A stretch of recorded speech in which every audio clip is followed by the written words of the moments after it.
Atos dos Apóstolos, capítulo 13, versículo 21 e 22. Enquanto os irmãos encontram, aproveito para fazer os meus agradecimentos pelo louvor a Deus, por esta oportunidade que o Senhor nos concede. O coração transborda de alegria pela sua beneficência, sua misericórdia que nos alcançou outra vez. Louvo a Deus pela vida do irmão Zacarias, pela confiança de me dar a segunda vez a oportunidade dessa campanha. Para os demais irmãos, que Deus abençoe. Amém, meus irmãos? Amém. Assim diz o texto. Depois pediram um rei a Deus. Depois pediram um rei, e Deus lhes deu por 40 anos a Saul, filho de Quis, homem da tribo de Benjamim. E quando este foi retirado, levantou-lhes como rei a Davi, ao qual também deu testemunho e disse: achei a Davi, filho de Jessé, homem conforme o meu coração, que executará toda a minha vontade. Então você vai sentar em nome de Jesus. Queridos e amados irmãos, não foi por coincidência, porque quando falamos de Evangelho de Cristo Jesus, não existe coincidência, existe mistério. O evangelista Zacarias me fez um convite para trazer esta doutrina, e por mistério, eu tinha acabado de ler o primeiro livro de Samuel e estava terminando de ler o segundo livro de Samuel, e é exatamente o que fala o tema, um homem segundo o coração de Deus. Então, preste atenção para mim poder ajudar os irmãos a entender um pouco da história de Davi, o homem segundo o coração de Deus. Na Bíblia Sagrada nós vamos encontrar várias figuras de pessoas que têm por titulado estes patamares, estes níveis altos, a qual nós admiramos. Por exemplo, Moisés, o homem com mais intimidade com Deus no Antigo Testamento. Davi, o homem segundo o coração de Deus. Jó, o homem mais paciente do Antigo Testamento. E nós aprendemos muito com esses homens. Porém, o nosso título, o nosso tema hoje é um homem segundo o coração de Deus. Está relacionado ao tema central da nossa campanha, intimidade e unção. Porque jamais alguém vai ser segundo o coração de Deus sem ter intimidade.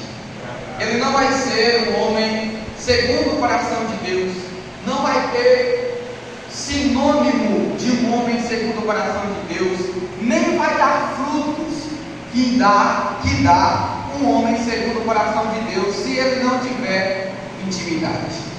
A introdução nós já vamos ler, mas primeiro eu gostaria de dar uma aplicação nos dois versículos que lemos. Quero que os irmãos raciocinem aí e lembrem que quando os filisteus arrancaram de Israel a arca da aliança, o Todo-Poderoso, ele fere os filisteus com o objetivo da arca voltar para Israel. Durante esse período, o povo de Israel não tem um líder. O líder é Samuel, mas eles queriam um líder chamado rei, assim como as outras nações. E eles começam a pedir a Deus um rei, é o pedido do versículo 21. Depois pediram um rei, louvado seja o nome do Senhor. Eles pedem a Deus um rei. A resposta de Samuel para eles é: vocês não precisam de um rei. Mas por que não? se todas as nações têm? Por que nós também não podemos ter um líder superior a nós? Porque o Deus de vocês já é rei, e além de tudo, rei dos reis. Ele é o rei acima de tudo. Mas eles, mesmo com essa fala, eles continuam a insistir, e Deus concede a eles um rei. Só que coloca na sua cabeça, Saul não foi Deus quem colocou. Deus só respondeu. Deus não tinha plano de colocar Saul como rei de Israel, mas o povo pediu, ele vai lá e concede. Por 40 anos Saul reinou, e depois da morte deste, aí reinou Davi. E este foi escolhido do Senhor, e era o homem que era segundo o coração de Deus. Vamos para a nossa revista e lermos um pouco e explicar muita coisa, não vai dar para nós explicar tudo. Uma pessoa segundo o coração de Deus é alguém comprometido. É a primeira, aleluia, é a primeira coisa para discernirmos se aquela pessoa é segundo o coração de Deus. Se ela é uma pessoa que tem de fato, se ela é uma pessoa comprometida com as coisas de Deus. O que o pastor Elvis escreve no início da sua revista não é nada herege, não é nenhuma heresia. O que ele escreve é bíblico. Uma pessoa segundo o coração de Deus é alguém comprometido. Agora vamos para a Bíblia. Quem era o homem segundo o coração de Deus? Davi, um menino comprometido com o Pai, um menino comprometido com Deus, um menino disposto, um menino que amava ser um cristão de verdade. Ele não pertencia ao exército de Saul, mas era comprometido com Deus. Ele não tinha comprometimento com Saul, mas tinha comprometimento com Deus. Aquilo que ele não fazia para Saul, ele fazia para Deus. Aquilo que ele não fazia para o homem, pode ter certeza, ele fazia para Deus. Como eu costumo dizer, nós evangélicos, nós cristãos, para decidirmos o que é uma pessoa, queridos, não precisamos debater horas falando mal da vida daquela pessoa, cochichando sobre ela. Não, olhe e veja se ela é uma pessoa comprometida com a obra de Deus. Onde, irmão Hélio? Aqui em cima. Vê se ela tem comprometimento com o louvor que vai cantar. Vê se ela se preocupa em ensaiar o louvor em casa. Vê se ela se preocupa em ler a Bíblia. E se ela se preocupa, é o primeiro sinônimo. O primeiro sinônimo de uma pessoa que é segundo o coração de Deus. Porque não existe pessoa segundo o coração de Deus sem ser comprometido. Para começar, se você não for comprometido, você não está nem aí para Deus. Quando o mal te afrontar, o pecado, a tentação te afrontar, você vai lembrar: eu já sou comprometido. Um jovem, quando ele está namorando com uma garota e ele pretende casar com ela, se outra garota chegar para ele e dizer: namora comigo, ele vai dizer: não. E por que não? Sou comprometido. Quando o inimigo vier, irmão, por favor, eu tenho que trazer o máximo para você entender que o objetivo aqui é esse. Quando o inimigo vier com seus pratos, seus prazeres e te apresentar, o que você diz? Ei, eu já sou comprometido. Muito obrigado, mas vai para lá que eu já sou comprometido. Os próximos atributos, sinônimo de uma pessoa segundo o coração de Deus é obediente e fiel ao propósito divino. Perceba que Davi, ele era obediente a Deus, era fiel, e ele, louvado seja o nome do Senhor, sempre foi fiel à vontade e o propósito de Deus. Os irmãos precisam entender que o propósito de Deus, ele só se concretiza quando Deus quiser. É bem verdade que é bem cedo que Deus unge Davi, mas é bem tarde que Davi começa a reinar. Se você tem fé, mas não tem paciência, nada adianta. Porque se você não tiver paciência, você não abandona a prometeu, a irmã Alvinha, que vai abençoar ela, vai fazer algo na vida dela, mas ela tem pressa e diz: é mentira de Deus, então eu não quero mais. Pressa é inimigo da perfeição. E quando se trata de evangelho e intimidade com Deus, ela continua sendo o empecilho para que o propósito de Deus se concretize, porque não é no nosso tempo, é no tempo dele. Davi era comprometido, obediente e fiel à vontade e o propósito de Deus. Perceba que ele é ungido, mas agora ele sabe que é rei, mas não quis em Eliabe, ele volta para o canto. Ele sabe que é rei, ele sabe que Deus escolheu ele e não seus irmãos, mas ele volta para as ovelhas. Ele não pisa em Abinadab, ele não pisa em Samar, ele volta para o campo.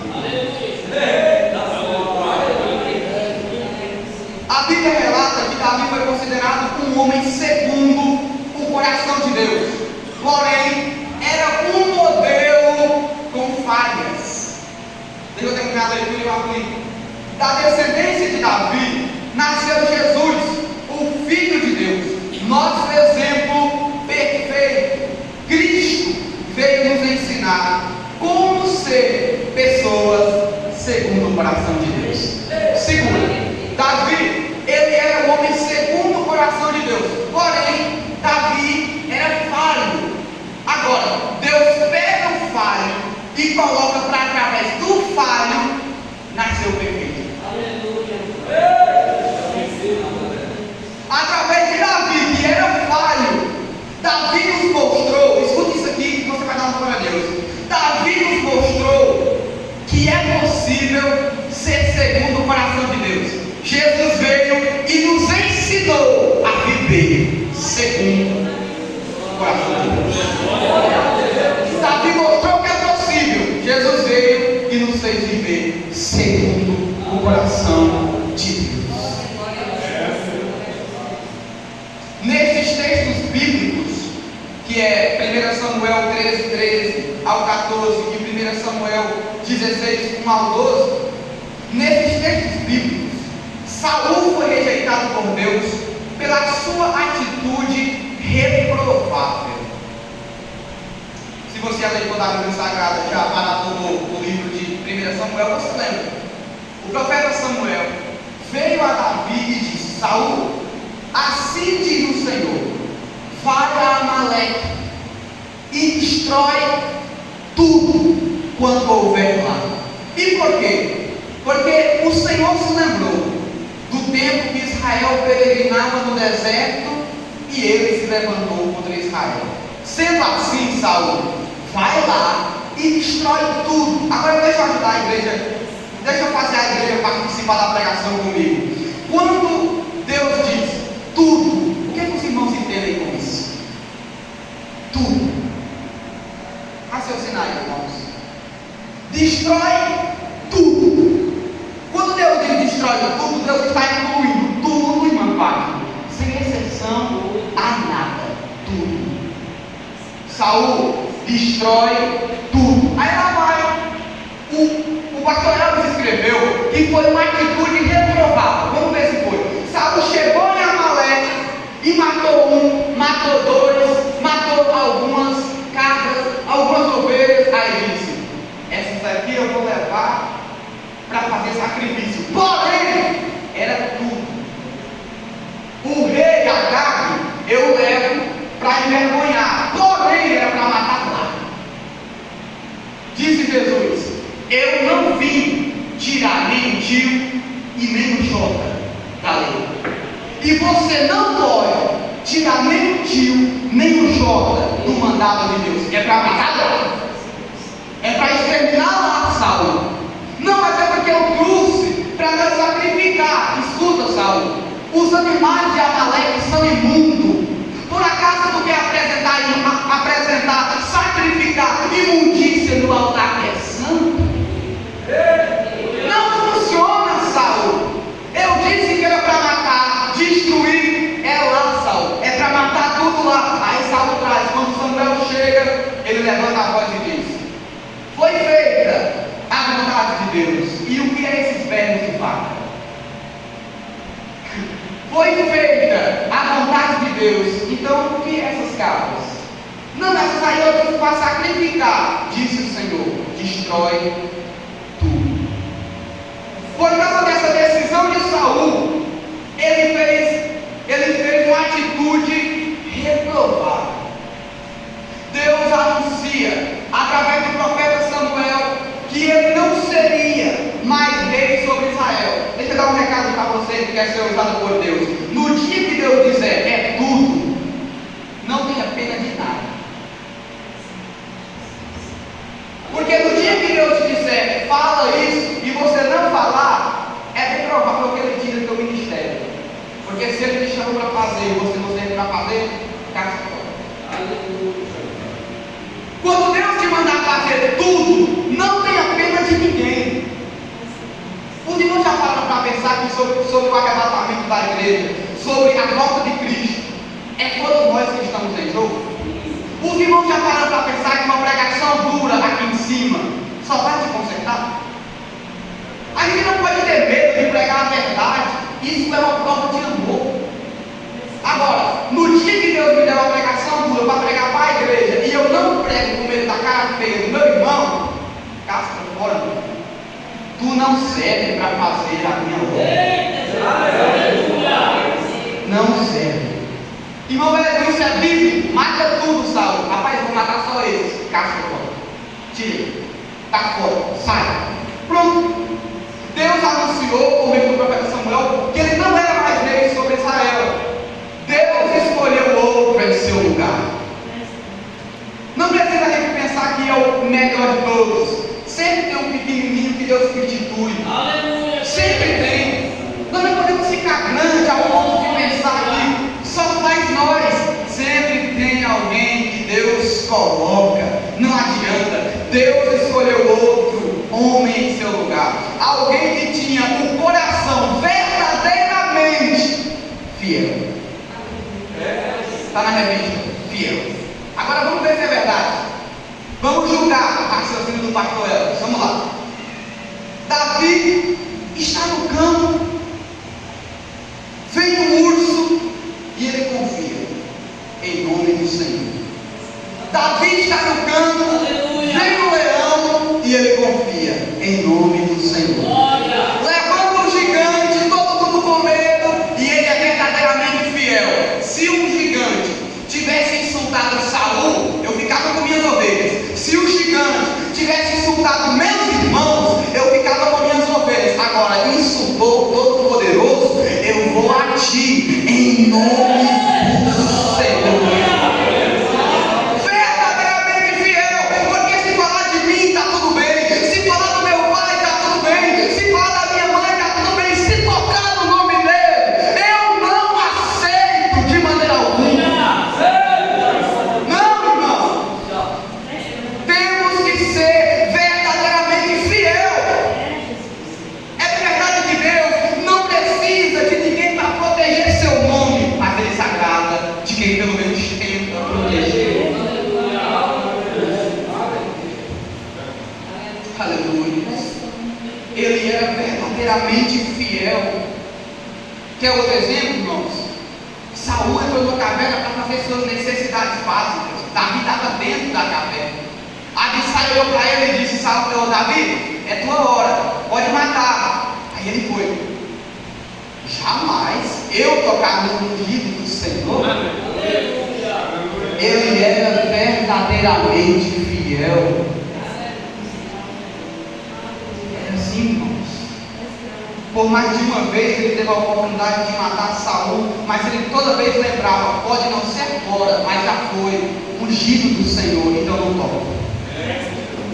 Davi, alguém comum e amado por Deus. Samuel foi à casa de Jessé uma vez que o Senhor ordenou que ungisse um de seus filhos para ser o futuro rei de Israel. Samuel avaliou mal, julgando que Eliabe, o irmão mais velho de Davi, poderia ser escolhido, mas Deus lhe ensinou uma preciosa lição. O Senhor o Senhor não vê como coração. Samuel foi à casa de Jessé. Chegando na casa de Jessé, ele observa os moços, e isso acontece muito com nós, irmãos. Julgar pela aparência, escolher pela aparência, isso acontece demais. Aí ele olhou para Eliabe e disse: nossa, o cara é forte, mas não ora. Nossa, o cara tem os olhos azuis, ele é valente, é do exército de Saul, mas não dobra o joelho uma vez por dia. Precisa entender que aquilo que nós achamos que não é porque tem que ser. Nós precisamos saber se Deus também acha. Samuel olhou para Eliabe e disse: eu acho que é ele. E por quê? É forte. Aí Deus disse: pois é, mas eu não vejo ele orando, não vejo ele clamando pela minha presença, não vejo ele buscando. Não é ele. Louvado seja o nome do Senhor. Porque, irmãos, é de verdade que Eliabe, Abinadab, Samar, eles tinham mais reputação que Davi, eles eram mais famosos que Davi. E por que Davi? Porque pertencia ao exército, era soldado. Mas aos olhos de Deus, os olhos do Senhor estavam no campo. Os olhos do Senhor estavam inclinados no campo. Deixa eu te dar um recado: não se preocupe enquanto o outro chega primeiro que você. Não precisa se preocupar enquanto o outro levanta a mão primeiro que você, enquanto outros são conhecidos primeiro do que você. O Senhor te observa no campo, o Senhor te olha no campo. Então, enquanto isso, dobra o joelho no campo, seja fiel no campo, cuide das ovelhas no campo, e vai ter um dia que ele abre e vai te chamar lá: Davi. Samuel te chama, Davi. Abinadab vai bater lá e vai dizer: Davi, bora para casa. Samuel te espera. Samuel te espera. Fique no campo, irmãos. Nós não precisamos ter pressa. Aleluia.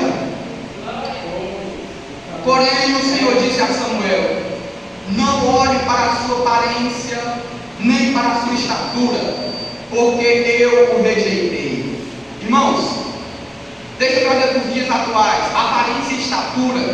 Samuel olhou, e nós olhamos para a voz. Vocês concordam comigo?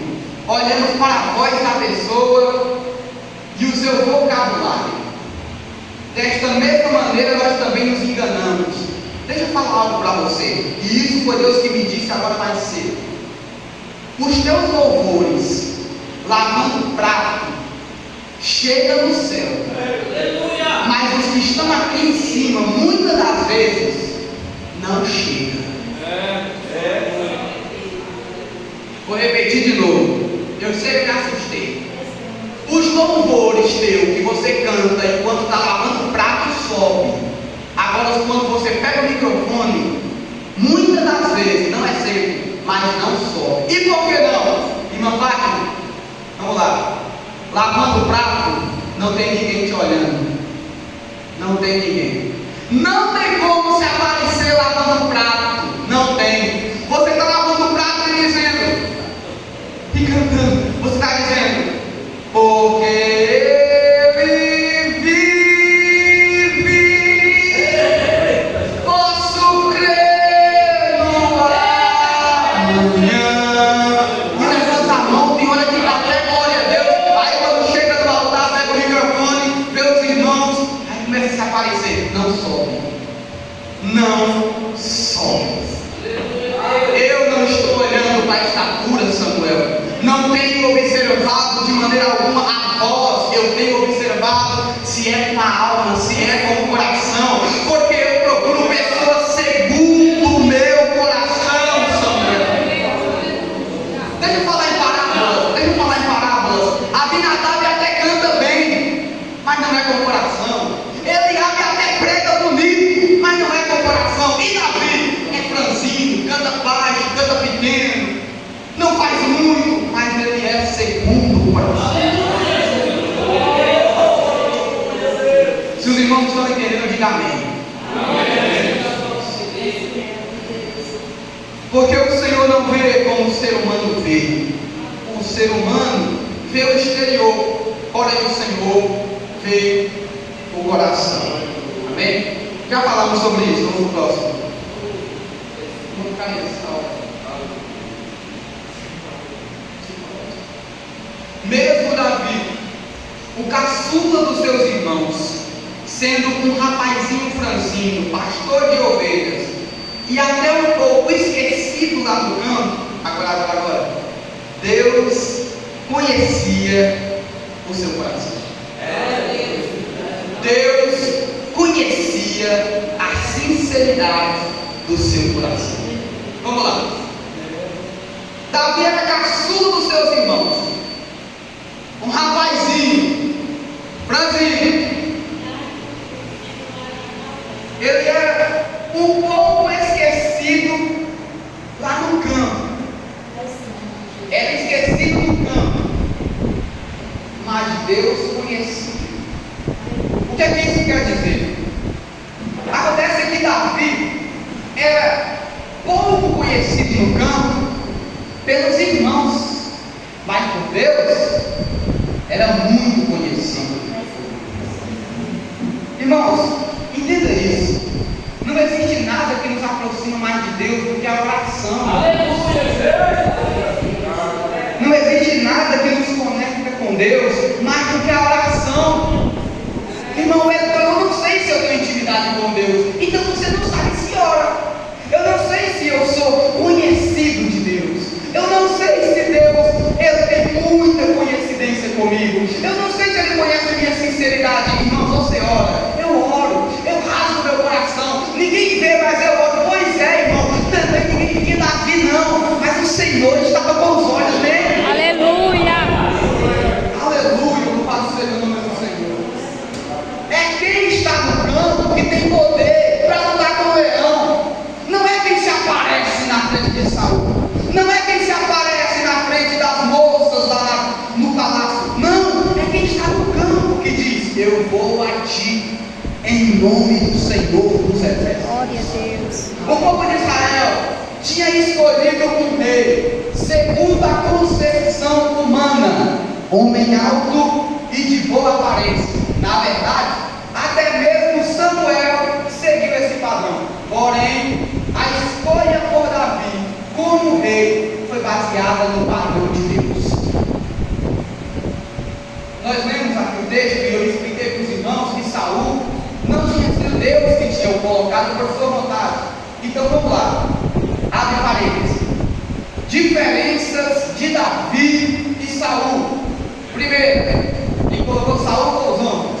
E Davi, quem colocou foi Deus. Segundo, Saul não sacrificava. Davi sacrificava. Saul não pedia orientação. Davi pedia orientação. Saul não tinha coragem de enfrentar gigante. Davi tinha coragem de enfrentar gigante. Resumindo, Saul não orava. Davi orava. Saul foi escolha dos homens. Davi é escolha de Deus. Tem muita gente chegando primeiro, mas é a escolha dos homens. É os homens que estão colocando. Agora você tem que permanecer no campo até Deus dizer: é a hora de começar a colocar. Nós não pegamos depressa, irmãos. Eliabe foi colocado no meio dos homens. Eliabe foi colocado no exército de Saul pelos homens. Davi foi colocado no trono por Deus. Louvado seja o nome do Senhor.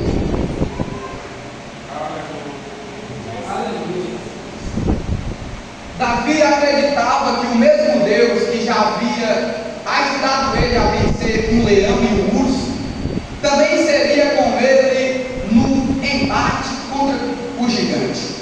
Em nome de Deus e para a sua glória, Davi acreditava que da mesma forma que Deus ajudou ele a matar o urso, Deus também ia ajudar ele a matar o leão. E da mesma forma que ele matou o leão, Deus também ia ajudar a matar o gigante. Meus irmãos, ou seja, um processo aumenta a tua fé para enfrentar o outro processo. A luta sua contra o urso gera força para enfrentar o leão. E a luta contra o leão gera força para enfrentar o gigante. E a luta contra o gigante gera força para te dominar sobre todo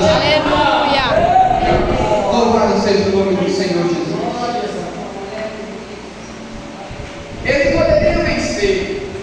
Novamente, aos olhos humanos, o pequeno Davi não tinha condições de vencer, mas venceu. E não porque era forte, mas por acreditar no Senhor. Eu vou dizer, as nossas lutas, as nossas guerras, as nossas crises, nós nunca vamos vencer elas por nós ser fortes.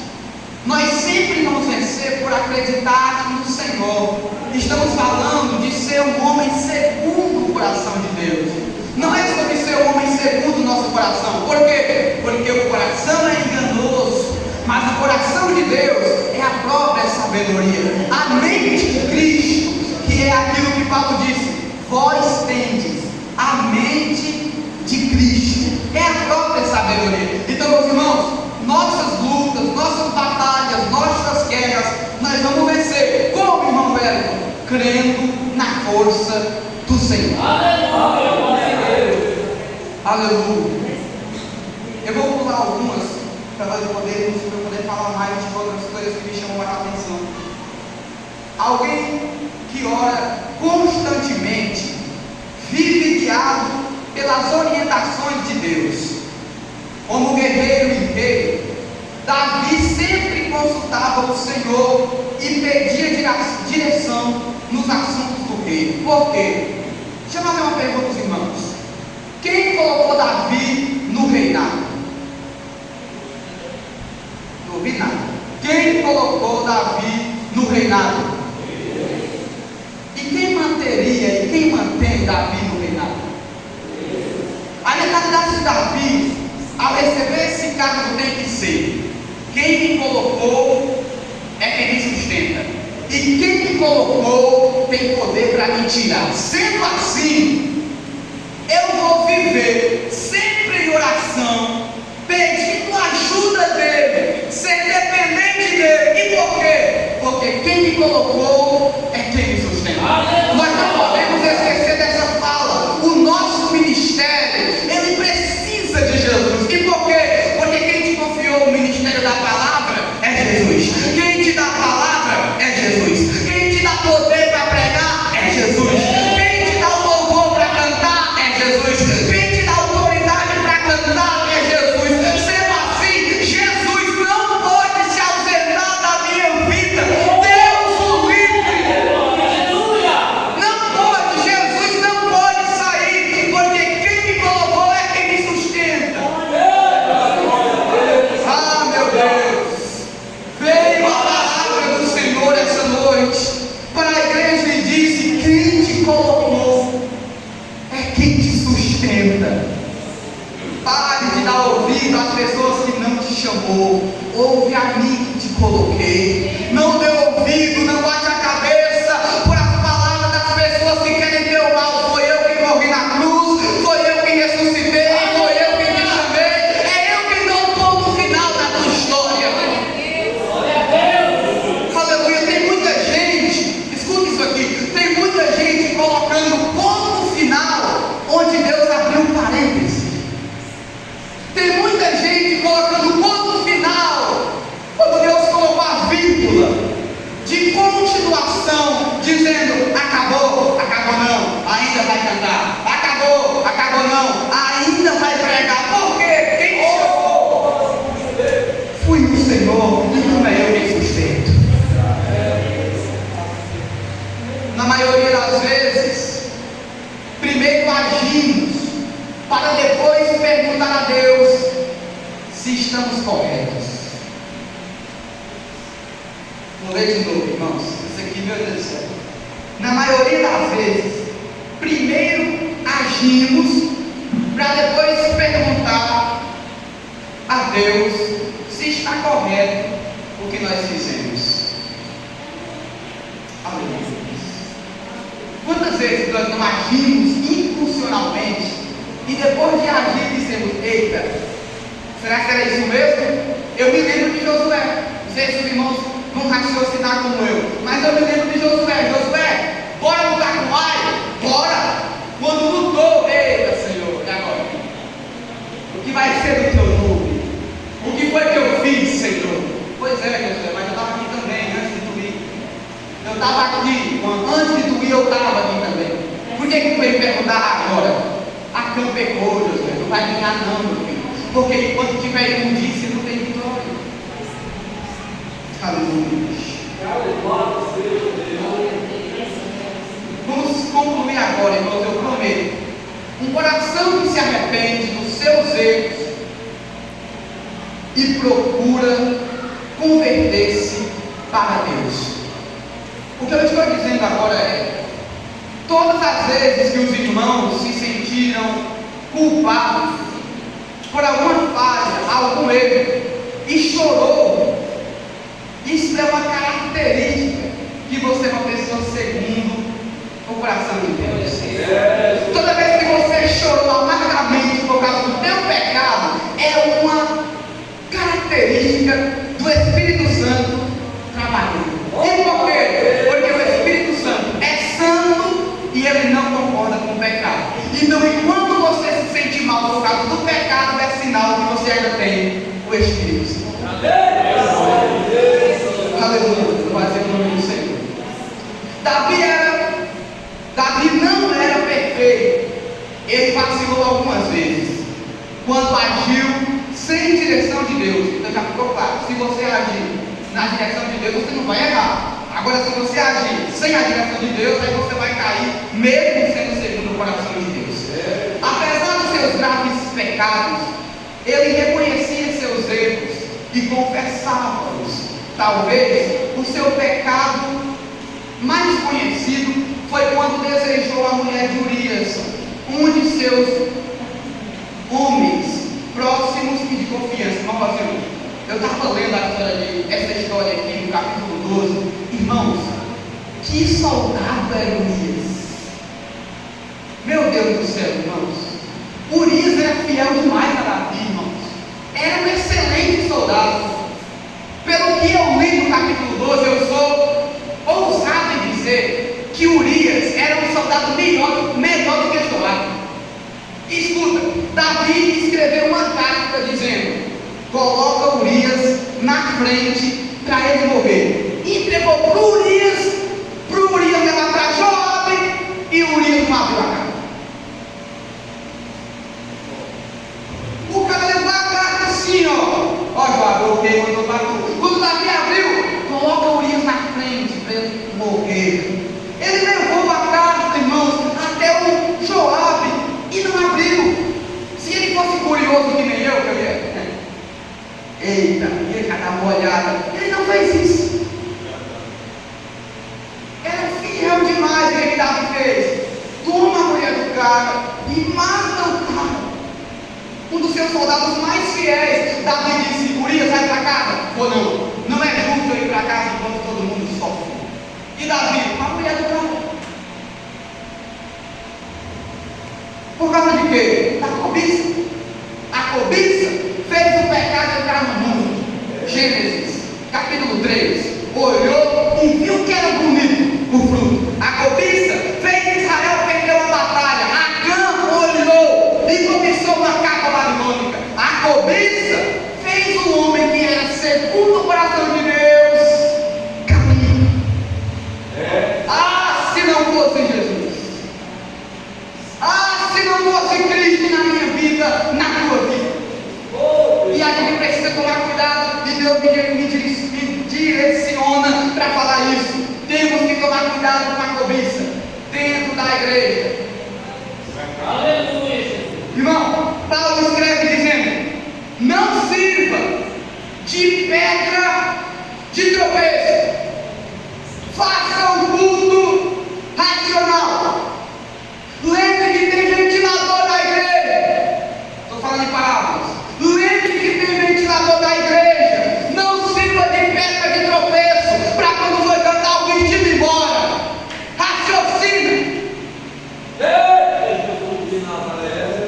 Apresente o culto racional. Por quê? Quando sobe o altar, os irmãos têm que correr todo o ventilador da igreja. Não sirva de pedra de tropeço. Não vai ficar ninguém olhar, meu filho, vai cantar o hino aqui. Quem é que não vai olhar? Aí coloca uma roupa, irmãos. Que misericórdia, não pode fazer isso. Nós precisamos raciocinar o que Paulo disse. Apresentar os vossos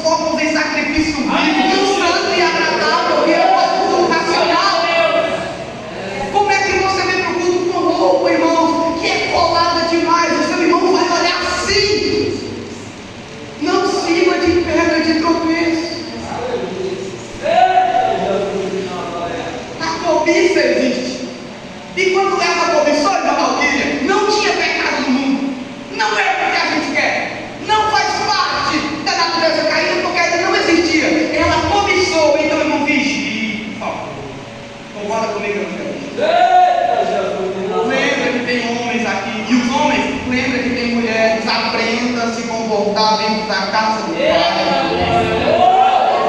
Tenho certeza que essa palavra vai te fazer chegar no céu, irmãos. A gente precisa valorizar as mensagens que Deus envia à igreja.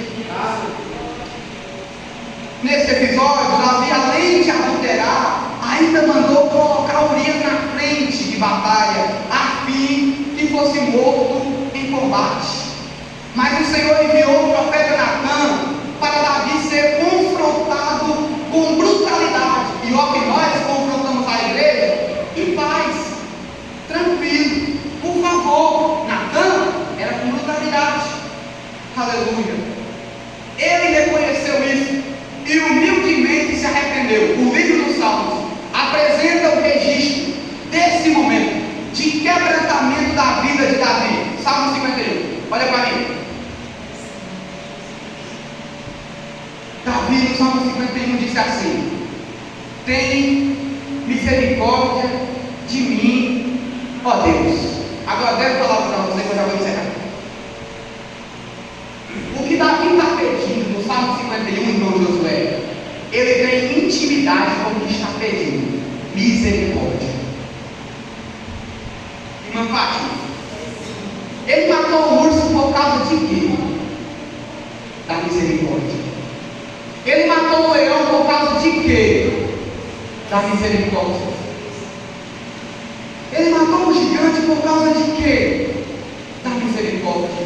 Ele foi perdoado por causa de quê? Da misericórdia. Então, o que Davi clama no Salmo 51 é algo que ele tem intimidade. Tem misericórdia de mim, ó Deus. Porque eu sou conhecedor que sem a tua misericórdia eu não sou nada. Então, por favor, não retire de mim o teu espírito. Não me lance fora da tua presença. Por favor, limpa-me como sou e ficarei mais branco do que a neve. Aleluia. Irmãos, que nós tenhamos vigiado, tomar cuidado com as nossas falhas. Eu não estou falando de não pecar, estou falando de não se arrepender. Porque pecado a gente comete até sem querer, vigiando, a gente acaba falhando. Mas vamos tomar cuidado em se arrepender, porque Davi, por um período de 1 ano que escondeu o seu pecado, o fim de Davi foi triste, irmãos. O futuro de Davi no reinado foi triste por causa de um pecado. Perdeu o filho dele abusou da própria irmã, Absalão matou o irmão, depois Absalão quis matar ele, Absalão morreu, Abner morreu por Joabe, ele se brigou com todo mundo, ficou depressivo, fruto de um pecado. E olha que era o homem segundo o coração de Deus. Jesus veio, morreu na cruz e disse: olha, eu posso manter vocês sendo sempre homens segundo o coração de Deus. Agora lembrem, quando pecardes, sumir, se prostra, clama, e eu vou ter misericórdia. Aí assim, vocês sempre vão ser uma pessoa segundo o meu coração. Igreja, que Deus abençoe. Leve essa palavra.